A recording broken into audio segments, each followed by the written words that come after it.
makapangyarihan sa lahat.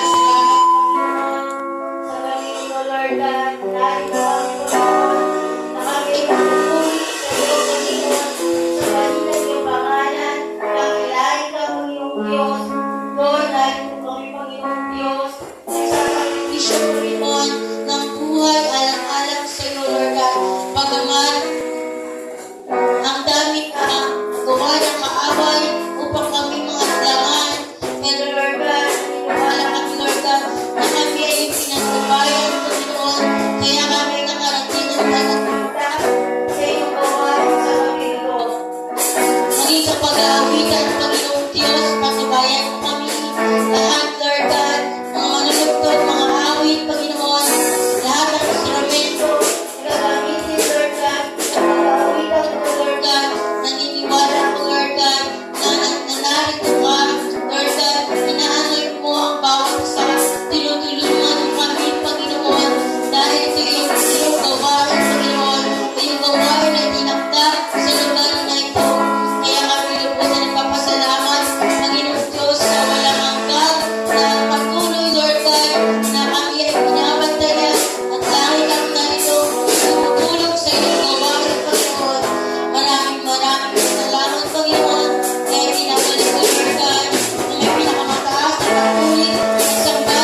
Yes, salamat Panginoon Diyos sa iyong pag-ibig na kung saan sa krus ng Kalbaryo, Panginoon, ang iyong banal na dugo ay lugar ay nilinis mo, Panginoon Diyos, ang aming mga kasalanan. Karapat dapat lang, Panginoon Diyos, na ikay napurihan, awitan, Lord God, itaas ang iyong pangalan, Panginoon.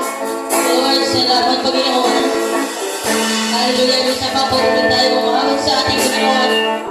Hallelujah.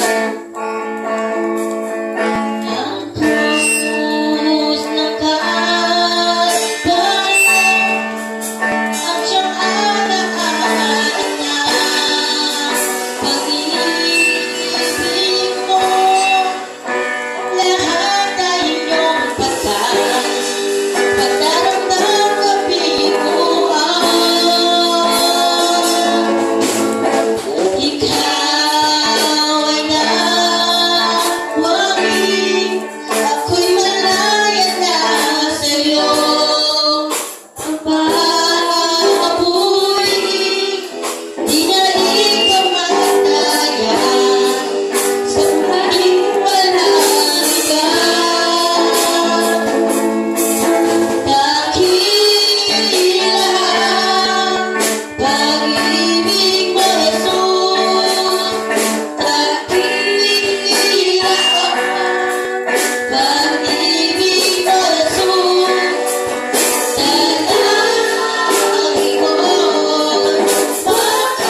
Hallelujah. Sige po, patuloy natin kawitan ng ating Panginoon. Wala kang katulad. Hallelujah. Praise the Lord. Awitin ko man lahat ng awit sa mundo.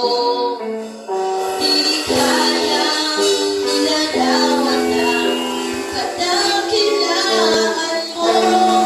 Kulang ang lahat ng ulan. Walang maging magkasalita upang iyayak ang kabutihan mo. Praise the Lord.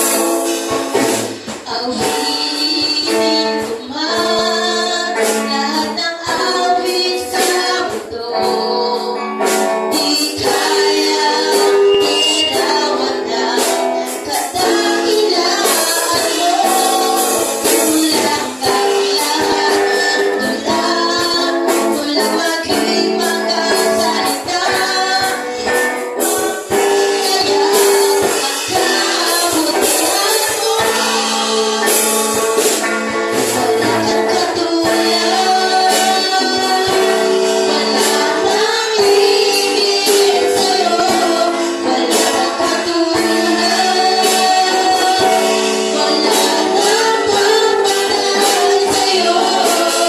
Ikaw ang Diyos, noon pa man, magiging sa kailanman.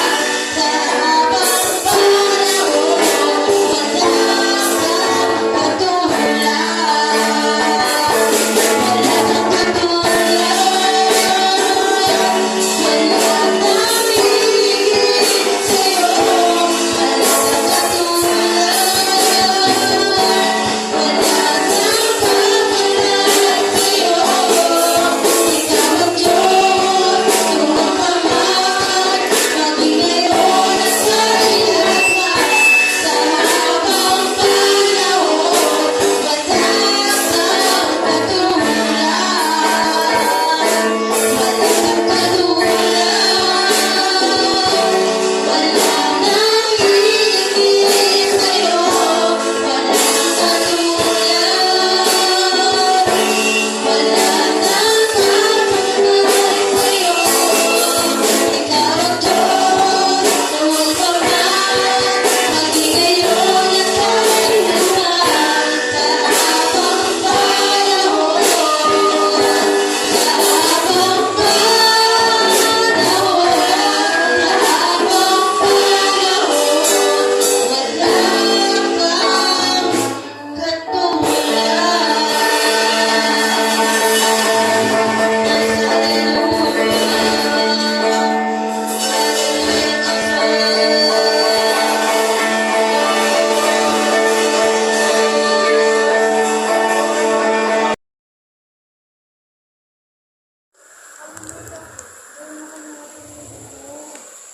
wala kang Ang sabi ay, each of you give what you have decided in your heart to give, not reluctantly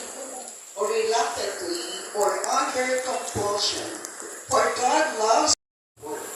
Sa Tagalog ay, ang bawat isa ay dapat magbigay ayon sa sariling pasya, maluwag sa loob at di napipilitan lamang sapagkat iniibig ng Diyos ang pusang nag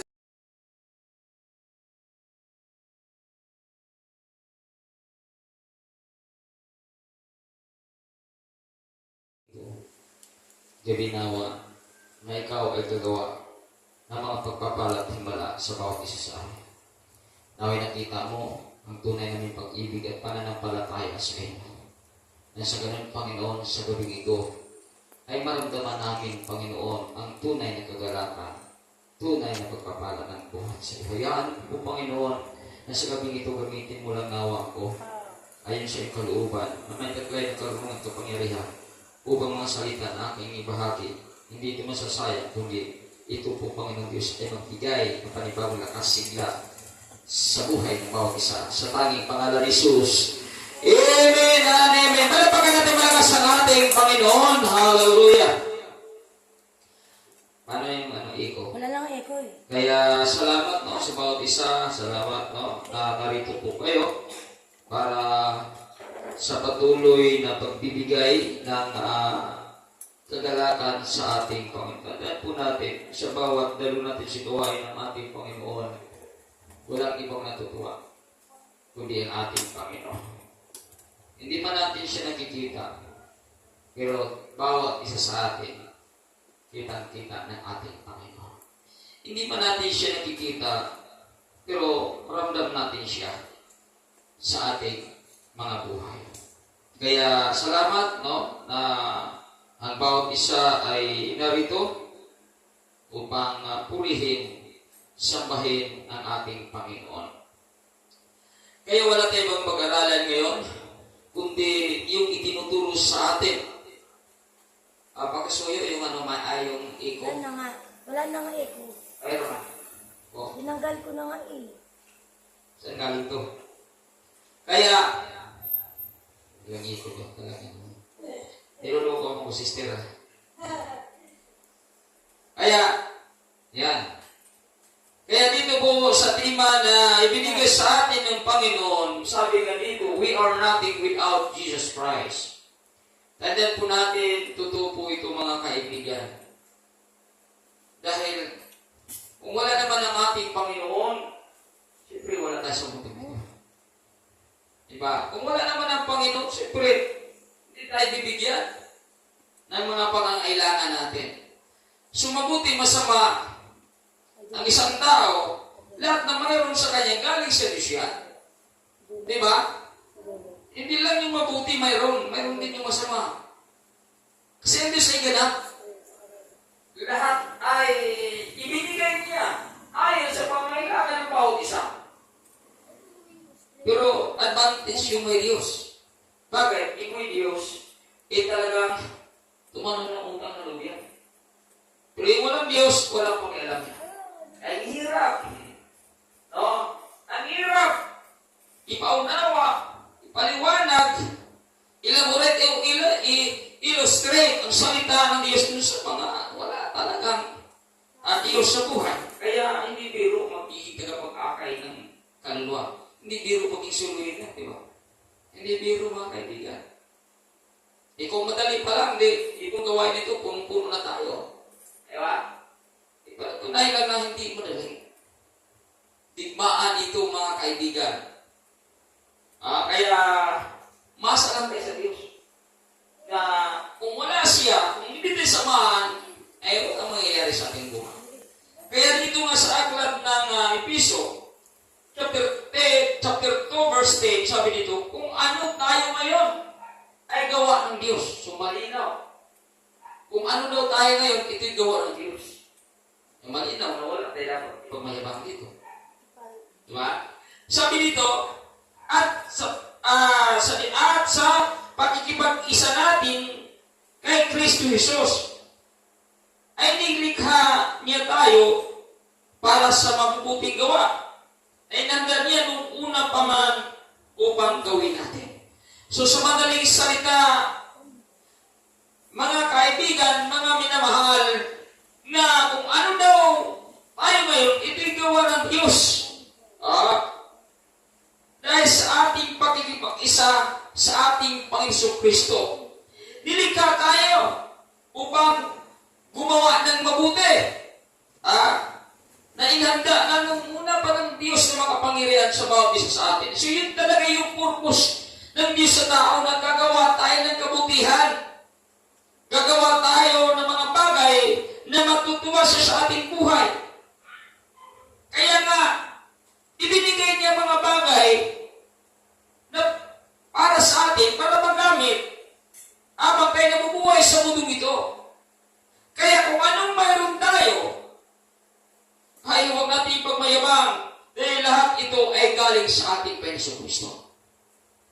Dapat tayo magpasalamat at dahil nagpapasalamat tayo, kung anong mayroon tayo, gagamitin natin para sa karangalan ng kanyang pangalan.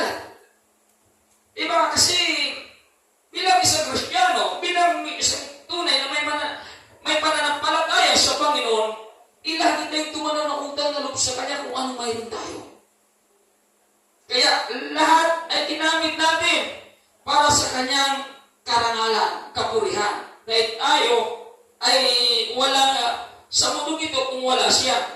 Tayo ay wala mga bagay-bagay sa mundong ito kung wala siya. Dahil lahat na mayroon sa daigdig na ito ay galing sa ating Panginoon Kristo. Kaya nga sabi sa mga Kawikaan chapter 27 verse 1 hanggang 3, huwag ipagyabang ang araw ng bukas, sapagkat di mo alam kung ano ang magaganap. Ayahan mong iba ang sa iyo'y pumupuri, at sa sariling bangko'y huwag mong buhatin. Verse 3, ang bato ay mabigat, ang buhangin ay may timbang, ngunit mas mabigat ang kaguluhang dulot ng kamangmangan. Tandaan po natin, sabi nga sa tema na ito, we are nothing without Jesus Christ. Kaya number 1, iwasan mong magmayabang. Kasi, kung anong mayroon tayo, sabi ko nga kanina, galing ito sa Panginoon.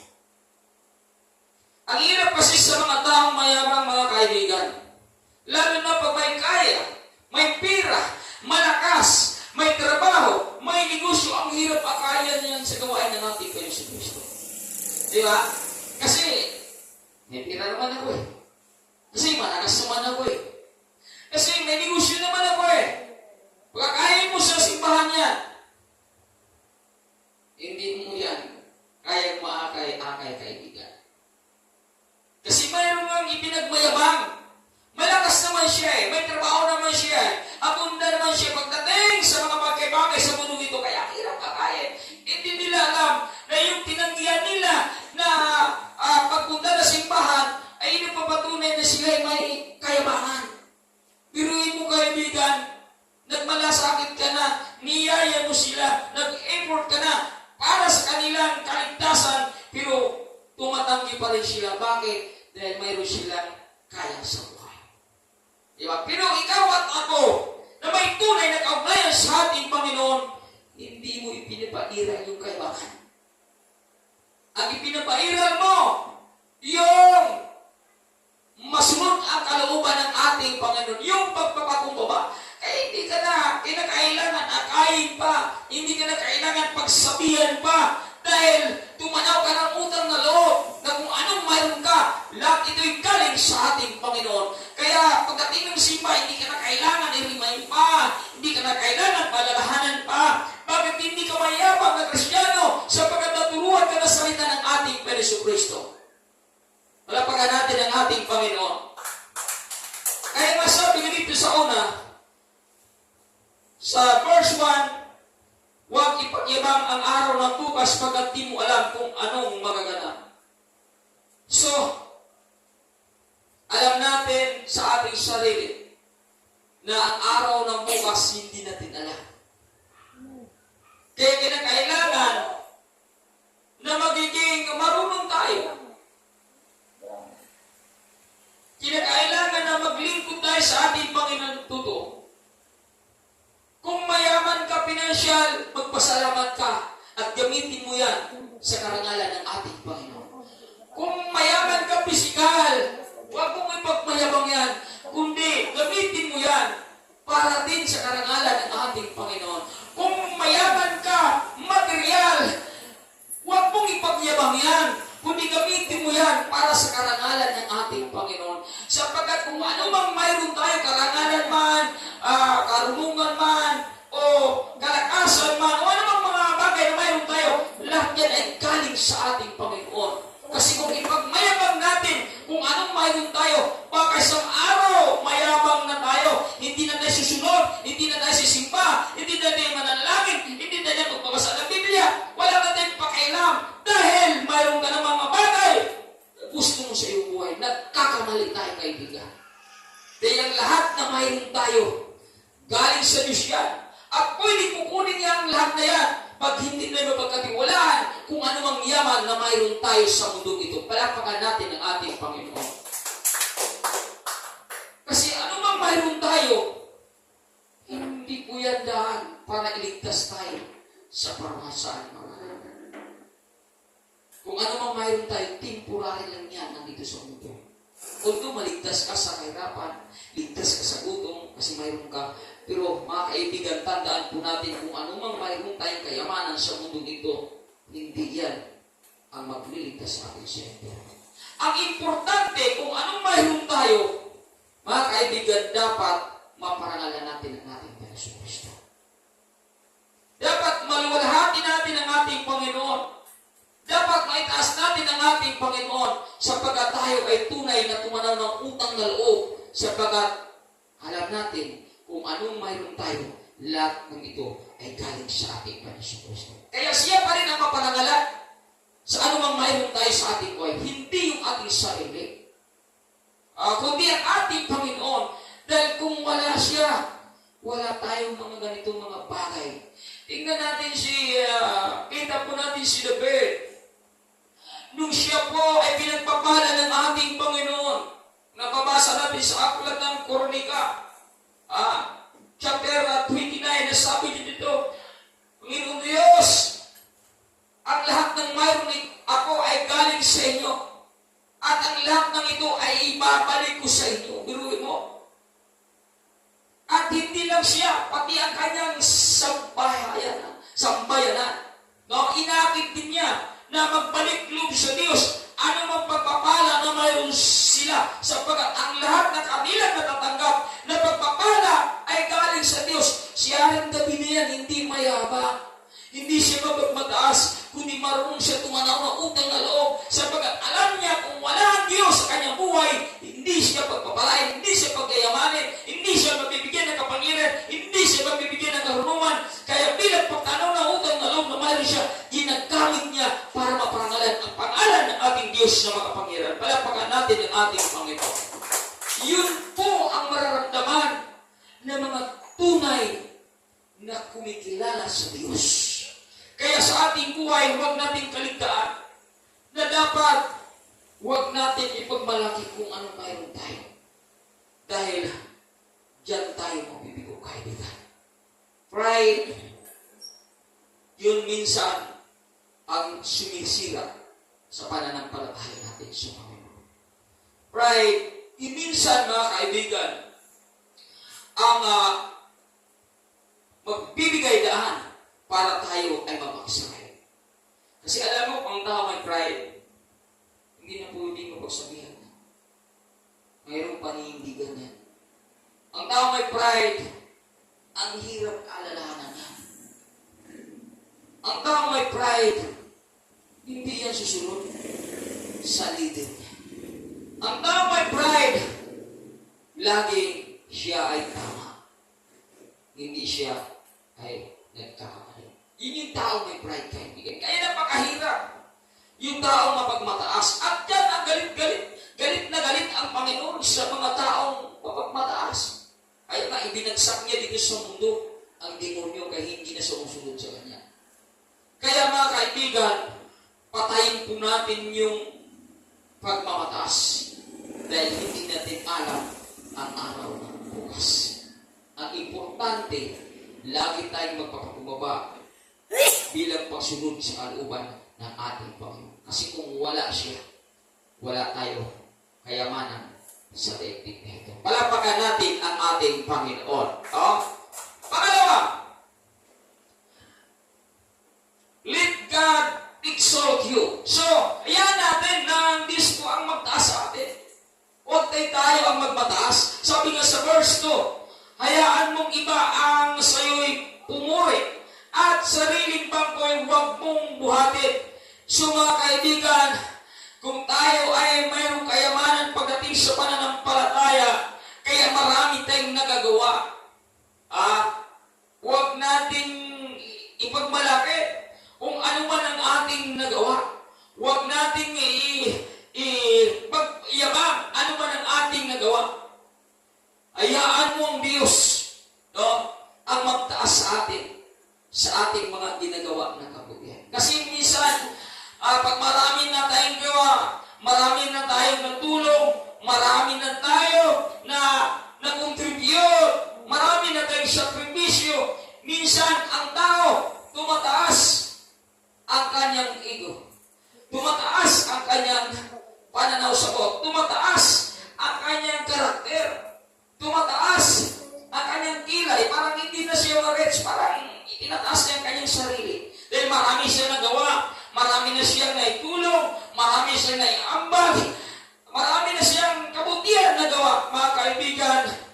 Hayaan natin ang Diyos ang magtaas sa atin, hindi tayo ang magtaas.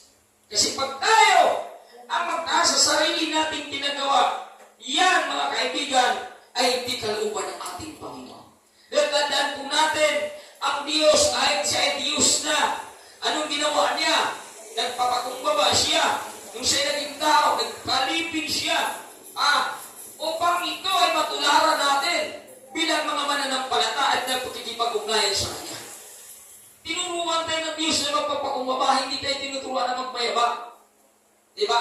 Lahat ng ginawa ng ating Panginoon, itinuturo sa atin. At ang lahat na yon ay napakaganda. Dahil hindi siya nagtuturo na magmayabang tayo, magmalaki tayo, magre-reveal tayo, umukontra tayo. Hindi, ang kanyang itinuturo ay magpapakumbaba at sumunod. Ayon sa kanyang kalooban, lahat na ito ay ginawa ng ating Panginoon. Kaya nga, tularan po natin ang ginawa ng ating Panginoon. Kaya sa ating kapanahonan ngayon, magpasalamat po tayo kung mayroon tayong nagawang kabutihan sa karin ng ating Panginoon. Kung mayroon tayong na-overcome ng mga trials sa buhay, magpasalamat tayo sa Panginoon. Kung mayroon tayong malaking naiambag sa karin ng ating Panginoon, magpasalamat tayo sa Panginoon. Huwag natin ipagmalaki, huwag natin ipagmayabang, sapagkat ayaw ng Diyos sa mga taong mayabang. Kasi pag nagyayabang tayo ng malaki tayo, magulat ka na lang parang araw. Umihina ka na. At mawawala ka na. Dahil sa pagmamataas natin. Tandaan po natin, sabi sa aklat ng unang Corintians chapter 1, verse 30, sa kanya nagmula ang buhay. Nataglay ninyo dahil sa pagkikipag-isa ninyo kay Kristo Jesus na siyang ginawang karunungan natin sa pamagitan din niya tayong itinuring na matuwid, ginawang banal at iniligtas ng Diyos. Piruin mo, kaya wala talaga tayong pwedeng itaas ating sarili. Dahil sa pamagitan niya, sa pamagitan ng ating Panginoon, ginawa niya tayong banal. Ginawa niya tayong matuwid. Iniligtas tayo niya. So ano pa bang ipagmalaki natin dito? Wala tayong pwedeng ipagmalaki. Kaya kung nakita sa buhay mo na ikaw ay matuwid, talagang maraming humahanga sa iyo, maraming natutuwa sa iyo, huwag muna itaas ang sarili. Kung nakita sa sarili mo na lumalakad ka na sa kapanalan, talagang namumuhay ka na ayon sa kalooban ng ating Panginoon, wala dapat tayong itaas ating sarili. Sapagkat ang lahat ng ito ay galaw ng Diyos sa ating buhay.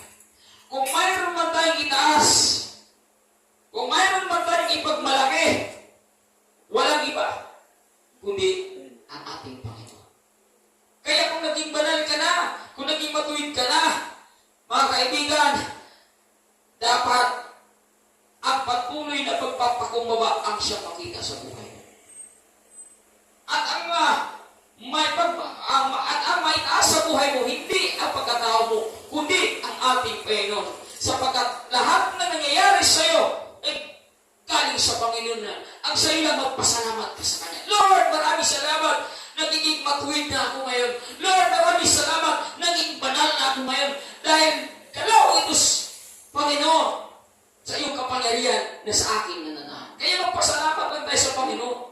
Huwag na tayong magmayabang pa, sapagkat sabi sa unang Korinto, chapter 1, verse 31, kaya nga tulad ng nasusulat, ang sino mang nais magmalaki, ang ginawa ng Panginoon ang kanyang ipagmalaki. So malinaw mga kaibigan, kung may meron tayong nais na ipagmalaki, dahil naging matuwid tayo, dahil tayo ay naging banal, walang ibang nating ipagmalaki, kundi ang Panginoon, dahil siya ang tunay na gumagawa sa ating buhay. Kaya nakita sa atin ang pagkamatuwid, nakita sa atin ang pagkabanal. Kaya pagka natin ang ating Panginoon.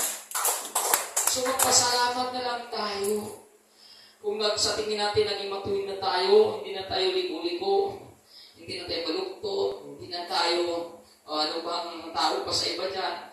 Matuwid ka na, nasunod mo na ang sinabi ng Panginoon, nasunod na yung Matthew 6:33, dati hindi mo kaya yan, diba? Ano pa, nasunod mo ng Malakay chapter 3, verse 10 ng 11, no? Ano pa ba, nasunod mo na ng Luke 6:13, nasunod mo na yung Hebrew chapter 13, verse 16. Ganda! Pag nasunod mo na yan, naging matuwid ka na, nasunod mo na yan, naging banal ka na. Huwag na tayong magmalaki pa kung anong nagawa natin, kundi ang ating ipagmalaki, ang ating Panginoon. Dahil siya ang gumagawa para sa atin. Palapakan natin ang ating Panginoon. Yun ang kagandahan, mga kaibigan. Tunay na nakilala natin ang ating Panginoon. Dahil wala talaga tayong pwedeng ipagmalaki sa ating sarili. Inaantay natin na ang Diyos ang mag-taas sa atin. Di ba napakaganda po ang Diyos ang mag-taas sa atin? Dahil pag ang Diyos ang mag-taas sa atin, makilala ka sa daigdig na ito. Sa mundong ito, sino ang talagang pamilya? Sino ang pamilya sa mundong ito? Di ba yung mga mayayaman? Di ba? Ang artista, di ba? Balang araw, pag ipairal natin yung pagpapakumbaba, Diyos ang magtaas sa atin at makilala ka sa mundo ito. Makilala ka na sa kapitbahay mo. Makilala ka na sa mga kapatid mo. Makilala ka na sa mga magulang mo natin. Na ikaw ay tunay ng Diyos sa buhay mo. Dahil sa mga ipinapakita mo na galaw ng ating Panginoon. Di ba? Kaya ano ba kami magpasalamat ka, Lord, sa lahat? Yung nanay ko, yung kapatid ko, yung kaibigan ko, dati-rate, wala itong napapansin sa akin, pero ngayon may napapansin na. At dahil mayroon na siya napapansin sa akin, Panginoon, nakakay ko na siya sa simbahan. Nadala ko na sa simbahan yung aking kaibigan, ang aking magulang. Salamat, Panginoon. Ito'y galaw mo sa buhay ko, hindi ako. Grabe. Bakit? Dahil nakita ng Diyos na tama ang ating ginagawa. Tama ang ating pagpupuri sa kanyang pangalan. Tama ang ating pagsunod sa kanyang kalooban. Kaya, mga kaibigan, gumawa ang Diyos sa buhay natin para tayo ay matutuwa. Di ba tuwa tayo pag magkapag-akay tayo? Di ba? Bakit nangyari yan? Nakita ng Diyos na tayo matuwid at banal na. Bakit pinabagagbanal tayo kung matuwid na nakita ng Diyos na tama ang ating pagsunod sa kanyang salita? Kaya siya mismo ang gumagawa sa ating buhay. Kaya mga kaibigan, dapat sa ating paglilingkod, wala tayong ibang itaas kundi ang pangalan ng ating Panginoon. Kasi kung ano man mangyayari sa ating buhay, ito'y galaw ng ating Panginoon, hindi galaw natin. Bakit gumawa siya sa atin? Nakita niya na tama ang ating paglilingkod, tama ang ating puso, tama ang ating isip, kaya gumawa siya ng mga bagay na matutuwa tayo sa ating buhay. Kaya napaka-importante na purihin, paralan, samahin natin ang ating Panginoon dahil sa kanyang ginagawa sa ating buhay. At alang araw, magulat ka sa mga gagawin ng Panginoon, mga pabor na gusto mo siya. Kaya napaka-importante sa ating buhay na lagi lang tayo na pagpapakumbaba. Huwag tayong magmataas. Kung ano mang naabot natin, kung ano man nagawa natin, huwag tayong magmataas. Dahil sa bawat gawa natin, basta tama lang ating puso, mga kaibigan, may gagawin talaga ang Diyos. Pero kung sa ating mga binaw, kung di tama ang ating puso, mga kaibigan, magulat ka na lang. Ang tagal-tagal ko na, pero ang ending backslide pa. Kasi ang problema, wala sa salita ng Diyos, wala sa Diyos. May problema na sa atin eh. Kasi, bakit mayroong mga taong gano'n? Ang tagal-tagal na, pero ang ending backslide, hindi lumago. Dahil may problema sa paglilingkod eh. Daming itinuturo ang Diyos sa kanyang salita. Pero ang problema ng ilan, hindi talaga ginagawa. Kaya napaka-importante gawin po natin. Kung sinabi niya, hayaan ang Diyos na siya magtaas sa'yo, ang ibig sabihin ito, gawin niya natin ang kanyang salita sa tama. Hindi po sa pagmamayabang, hindi po sa pagmamataas, kundi gawin natin na tama upang may gagawin sa atin ang Diyos na mga pagpapala. Pirin mo, pag manintin mo yung pagdalo sa buhay mo, ang pagpapala spiritual yan eh. Diba? Yun ang dapat na nating naisin. Lord, kailan ba ako papapalain ng Espiritu? Siyempre, magdi-decide ka. So, pag nanasa ka, itutulungan ka niya. Kasi yun ang gusto ng Panginoon. Sabi nga sa aklat ng Matthew, chapter 5, verse 6, sino mang magmimiti na masunod ng aking kaluban, ay ipagkalubos ka nila ang kanilang minuto. Yung gusto natin, masunod mo kaluban ng Diyos Diba? Ibibigay talaga ng Diyos. Sapagkat, yan ang ninanais natin. Pero kung wala tayong ninanais, mahirap. May mangyari sa atin. Diba? Kaya kung gusto natin, mga kaibigan, na makita sa ating buhay yung galaw ng Panginoon, ay dapat mayroon tayong gawin sa ating buhay. Hindi lang tayo na nag-aantay na para bang di tayo na parang nag-antay na para bang dumating yung mga pagkakataon na ito ay talagang kilos at galaw ng Diyos. Hindi po dapat ay ang unang gumalaw at kumilos dahil ang Diyos ay tutulong lamang yan kung ano po ang gagawin natin sa ating buhay. Kaya masabi na sa tao ang gawa, nasa Diyos ang awa. Nasa Diyos ang awa, nasa tao ang gawa. So, malinaw. O, di ba? Ano natin yan? Talagang kabisado natin yan. Kasi, kaibigan, hindi talaga pwede yung Diyos na gumagawa sa iyo, sa atin. Kung ang kanyang itinuturo, hindi natin gawin, kaya na mayroon na siya itinuturo. Di ba? Kasi pag ginagawa natin na kanyang itinuturo, siya ay maawa sa atin. Talaga nahihirapan ang anak ko. Pero nagpapakumbaba pa rin. Sumunod pa rin. Di ba? Kaya, gagawa siya para matutuwa tayo. Kung hindi tayo gumagawa, kasi yung dahilan natin, suman ay mawahay. Ang suman ay pag-ibig Kahit naman wala akong ginagawa pagpapalain pa rin ako meron ba dito? Nabas sa Biblia na kahit wala kang gawin, kahit tamad ka, pagpapalain ka, wala. Galit na natin sa mga tamad Diba?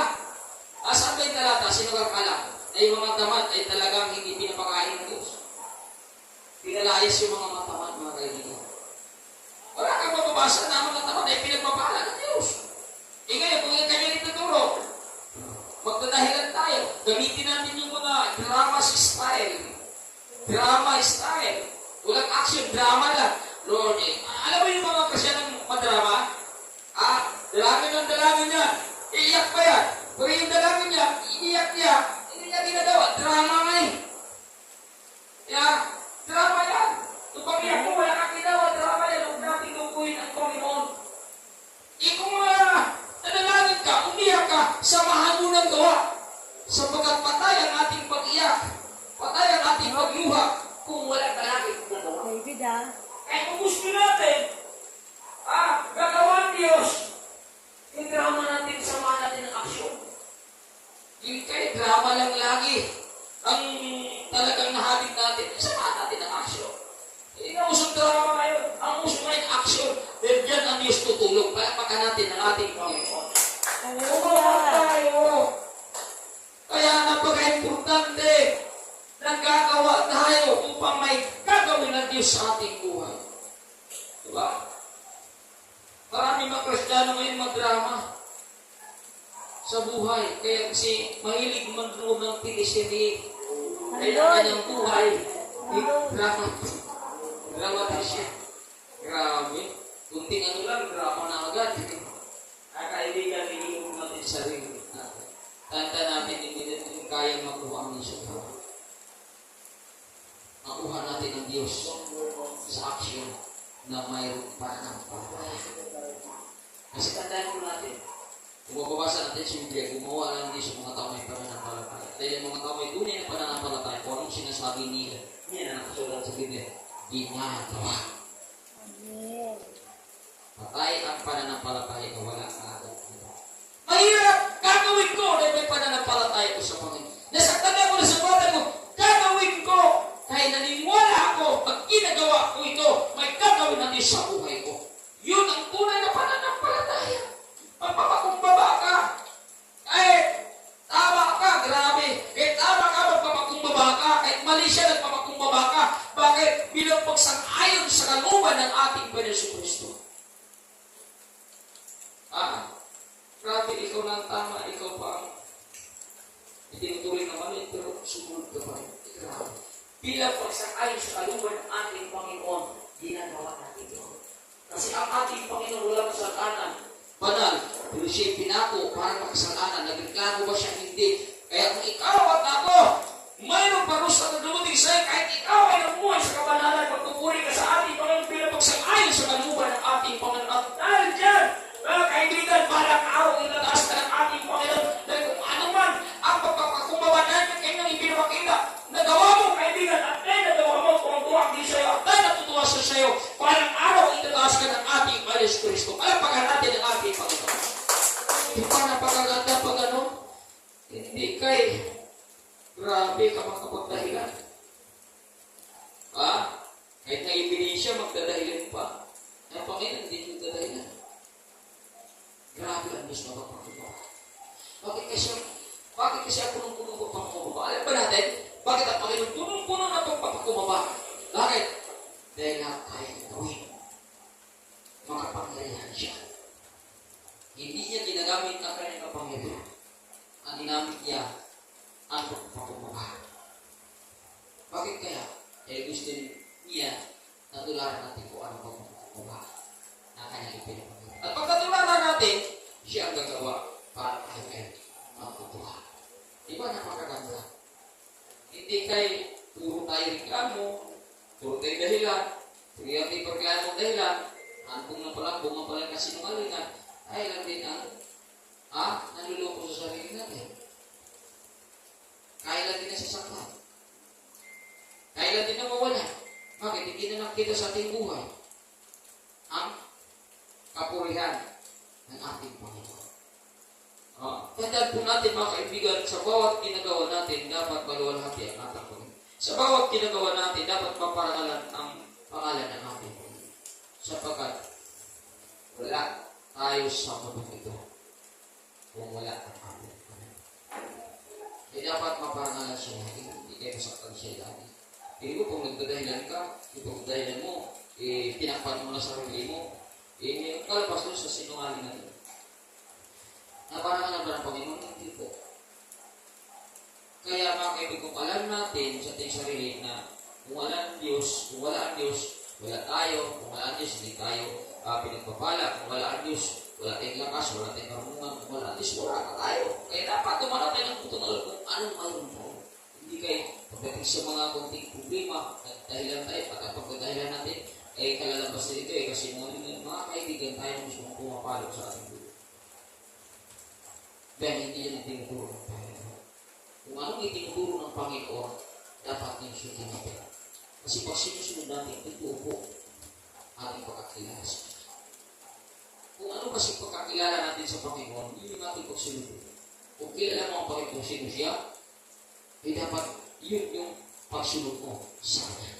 Alam mo, Diyos na makapangyarihan, dapat may kapangyarihan ka din. Alam mo, Diyos ay punong-punong pagpapakubaba, dapat mapagpapakubaba ka din. Alam mo, Diyos ay mahabagin, dapat mapaghabagin ka din. Alam mo, Diyos mapagbigay, dapat mapagbigay ka. Bakit? Yun ang gagawin natin, sapagkat siya ang ating tinanggap bilang Panginoon at tagapagligtas, kaya nabago ang ating buhay dahil tinanggap natin siya. Kaya kung ano pagkagya dapat mayroon siya, makikita sa ating buhay. Hindi kay tinanggap natin ang Panginoon bilang tagapagligtas, pero ang layo sa ating ginagawa, sa ating mga sinasabi, mga kaibigan, useless po. Kaya, hindi madali maging Kristiyan. Pinagkailangan pagpupusan at pag-aralan natin upang yung kapangyarihan ng Panginoon makita tunay sa buhay natin. Yung pangarap ko, mga kaibigan, na sa bawat isa sa atin yung katangian ng Panginoon sa atin. Kaya lagi kong ipinapangaral yung pagpapakumbaba. Pinatay natin yung pagmamataas kasi ito yung problema ng ilan. Yung pagmamataas kaya ang daming dahilan. Mga kaibigan, wala sa atin yung pagmamataas. Kung nasa atin yung pagpakumbaba, kaya nasugatan, nasaktan ka, nandiyan para ang pagsunod mo. Alam mo sa pagsunod mo, nandoon yung galaw at kilos ng ating Panginoon Kristo. Matutuwa ang Diyos na kaibigan sa mga sumunod sa kanyang salita. Pero pag hindi tayo sumusunod, nalulungkot ang Panginoon. Bakit siya nalulungkot? Tandaan po natin, bawat isa sa atin may inandan siya ng mga pagpapala. Pero paano naman niya ibibigay ang mga pagpapala na dapat para sa iyo kung hindi natin sundin ang kanyang itinuturo sa atin? Sabi ko sa inyo, hindi consider ang Diyos hindi katulad ng tao na pwede mo mabayaran, pwede mo masulan, pero ang Diyos hindi pwede mabayaran ang sulan. Hindi siya tao na katulad natin. Namang, pag may panulas, wow, parang ano ka, parang dumidistansya ka. Hindi ganun ang Diyos mga kaibigan. Kaya kung sinasabi sa inyo, si Moses kung palakasan pa, si Moses malakas na.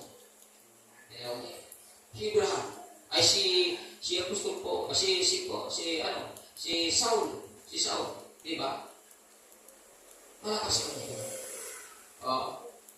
Pero, ano nangyari sa kanila? Hindi ba na Diyos? Hindi po. Kung palakasan pa lang, walang palakasan sa Diyos. Batay sa ating pagsunod sa kanyang salita, doon na siya pinagawa. Kaya, gawin natin kung anong sinasabi niya. Alam natin, we are nothing without Jesus Christ. So, alam pala natin eh. Wala pala tayong kwenta kung wala siya. Kaya kung anong mayroon tayo, gamitin natin para sa kanya. Di ba?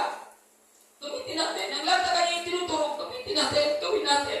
Kasi lahat na kanyang tinuturo, magpapala ito sa atin. Kung itibaliwalay natin, mga kaibigan, naglalaro natin sa ating paglilingkod. Kasi alam mo yung mga taong biniliwala ang pangalan sa salita Diyos, mga kaibigan, naglalaro kayo dyan. Tayo lang po ang nasasaktan.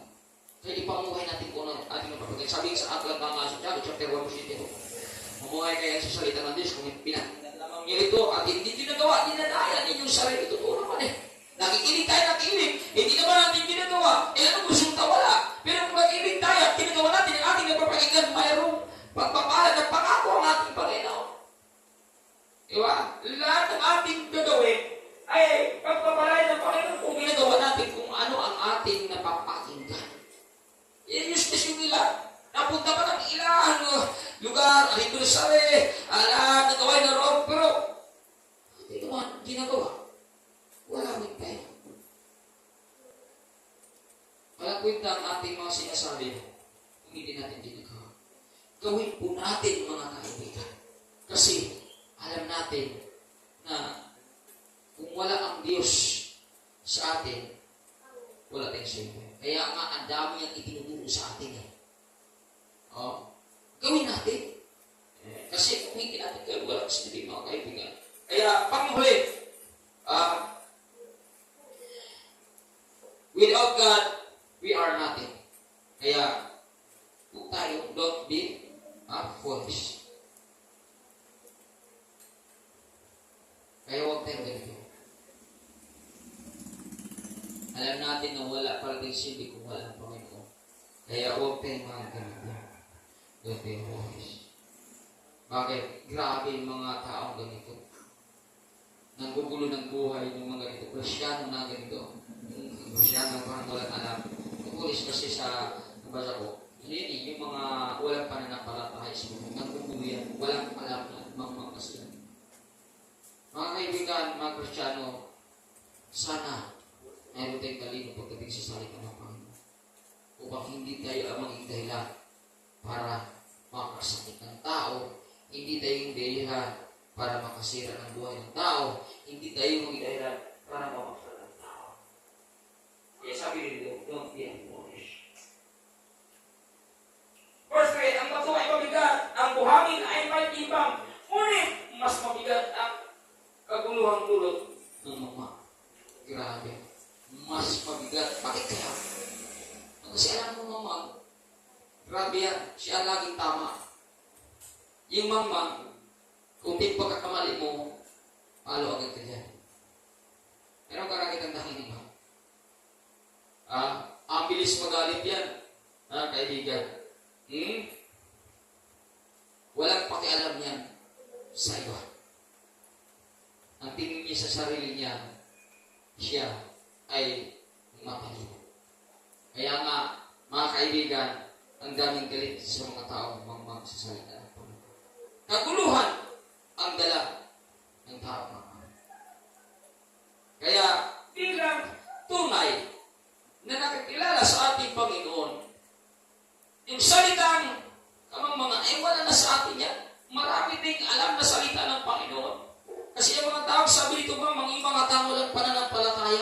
Kaya sila ay mga taong nanggugulo. Di ba? Nanggugulo sa mga damay pananampalataya. Tayo, meron tikab na sa Panginoon. Anong mayroon tayo? Hindi ka mga kundi katalinuhan na galing sa Panginoon. Nakakatulong tayo, nakaka-encourage tayo, ginamit ating buhay para sa pagbabago ng ibang tao, dahil mayroon tayong talino. So, yung mga mamang, wala na dapat sa atin yun. Yung salitang mamang, yun ay ginawa natin nung tayo ay wala pa kay Kristo. Hindi tayo mag-away, hindi tayo matira, hindi tayo mag-chismis, di ba? Pero ngayon, hindi na ho. Hindi tayo nag-away tayo, kundi tayo ay friendly.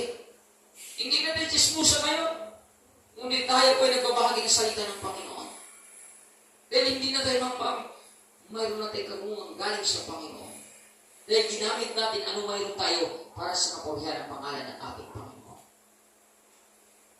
Sapagkat nakakalungkot yung tao. Sabi nga dito, Galata chapter 3, verse 11. Ang nagtanim ng payot ay punong ng kasinungalingan. Ang naninira kanyang kapwa ay isang tao mamang. Pero ko, pag naninira ka daw sa kapwa mo, masabi ito isang tao mamang, gulo talagang abutin yan.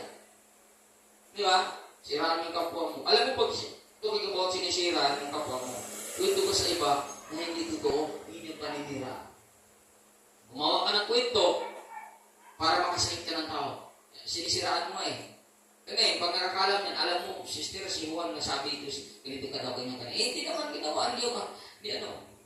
Ngayon, away talaga, kaya ang dala ng mangmang ay kaguluhan talaga. Sabi nga dito, ang gulot ng mangmang ay kaguluhan. Di ba? Pero, tandaan po natin, hindi ito buhay natin. Ang buhay natin na kapag bigay ng kiginawaan sa mga tao na kapaligid sa ating buhay. Hindi tayo nagbibigay ng kaguluhan. Hindi tayo nagbibigay ng kasamaan.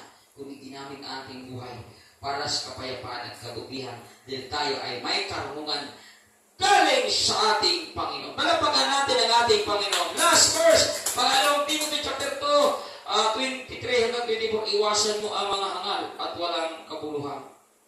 Grabe. Iwasan mo daw yung hangal, ang mga hangal.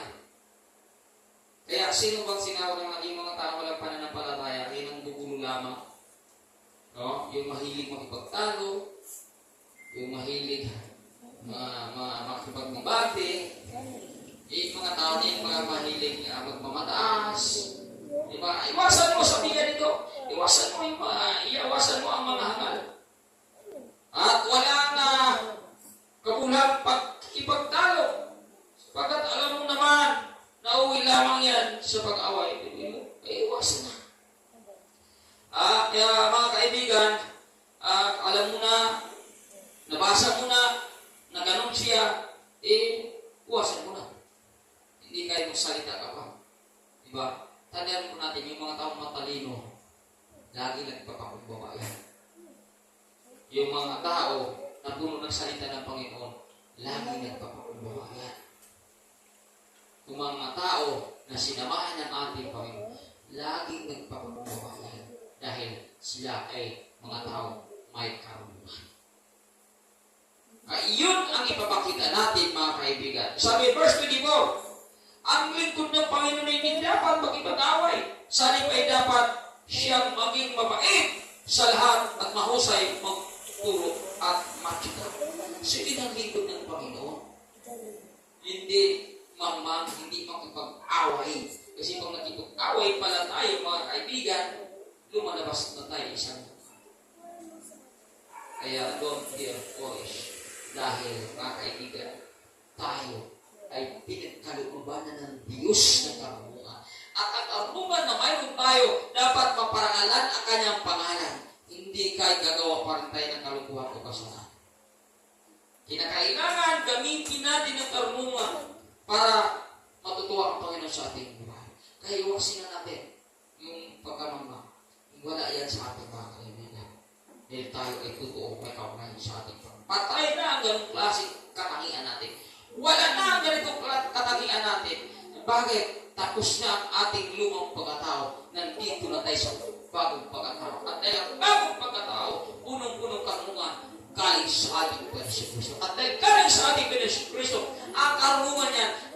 natin maparangalan ang kanyang pangalan habang tayo ay nabubuhay sa daigdig na ito. Palakpakan natin ang ating Panginoon. Hallelujah. Yun ang dapat makita sa atin. Dahil bilang isang pastor, wala akong buong pangalan, kundi mabigyan natin laging kagalakan ang ating Panginoon. Eh sa mundo nito, temporary lang tayo lahat. Pawang lumilipas tayo sa mundo ito. At habang tayo narito sa mundo ito, gusto ko po na mabibigyan natin lagi ng kagalakan ang ating Panginoon. Anong mayroon tayo, ulitin ko, anong mang mayroon tayo, kayamanan man pinansyal, kayamanan man physical, kayamanan man material, huwag nating ipagyabang ang lahat na yan, kundi yan ay gagamitin natin para sa karangalan ng pangalan ng ating Panginoon habang tayo nabubuhay sa mundo ito. At yan ay ginagawa natin bilang pagkananautang na loob sa ating Panginoon. Dahil kung wala siya, wala po tayo sa daigdig na ito. Palakpakan natin ang ating Panginoon. Hallelujah. Kaya maraming salamat sa bawat isa at nawa po ay mayroon tayong napulot na magandang aral upang lalo pa umunlad ang ating kaugnayan sa ating Panginoon. Lahat po tayo tumayo upang manalangin sa pagtatapos sa gawain ng ating Panginoon. Hallelujah. Jesus, maraming salamat, Panginoon, sa patuloy na pagmamahal mo sa amin, patuloy na pagtuturo mo sa amin, patuloy, Panginoon, pag-remind mo sa amin na dapat kami, Panginoon, ay may tunay na karunungan at ang karunungan ito ay gagamitin namin para parangalan ang iyong pangalan habang kami nabubuhay sa mundo ito. Tulungan mo kami, Panginoon, na magawa namin ito dahil ang aming pangarap, Panginoon, bilang mga anak mo, kundi maparangalan ang pangalan mo. Mabigyan ka namin ng kagalakan, Panginoon. Yan ang gusto namin, Panginoon, na gagawin habang kami nabubuhay sa mundo ito. Sapagkat ang aming buhay, inahandog na namin sa iyo o inaalay na namin sa iyo. Kaya gusto namin, Lord, pagkagawa ng mga bagay na matutuwa ka sa aming buhay. Kaya tulungan mo kami, Panginoon, upang magawa namin ito, Panginoon. Alam namin bilang mga pinangon at pinago mo, may gagawin ka pa ng mga pagpapala sa amin. Kaya pahintulot mo nawa na sa taong ito, Lord, mangyayari ang mga plano mo sa aming buhay. Plano, Panginoon, na ipagkalubos sa amin yung ganap at kasiyasiya ng mga pagpapala ng pangako mo at ito'y tunay na aming matatanggap sapagkat totoo ka, Panginoon, sa iyong mga pangako. At dahil totoo kami, Panginoon, na sumusunod sa iyong salita, alam po namin ito'y aming mararanasan sa taong ito. Sa pangalan ni Jesus, sa pangalan ni Jesus, matatapos ang taong ito, Panginoon, na kami po ay umulad, lumago ang spiritual na buhay, maging matatag ang aming pananampalataya at mamunga kami ng lubusan sapagkat naniniwala po kami, Panginoon, na may gagawin ka sa buhay ng bawat isa. Kaya maraming salamat, Panginoon, at hayaan mo, Lord, ang lahat ng pinag-aralan ngayon, magbibigay nawa ito ng karagdagan amin ng karunungan upang patuloy kang makilala sa aming buhay habang kami temporary na bubuhay sa mundo ito. At ang bawat isa, Panginoon, pansamantala na uuwi sa kanang tahanan, ingatan mo na at gumayan sa daan upang makarating sa kanang tahanan, ligtas at mayroong kagalakan. Maraming salamat, Panginoon, at naway kalugdan mo, tanggapin mo ang aming papurit pasalamat, pagsamba, pagdakila sa kaming ito sa tanging pangalan ni Jesus. Amen. Amen. Palapakan natin malakas ang ating Panginoon. Maraming salamat sa bawat isa. To God be all the glory. Bukas ang ating anniversary sa Salawag, Cavite at sa Kay Anlog, Calamba. Kaya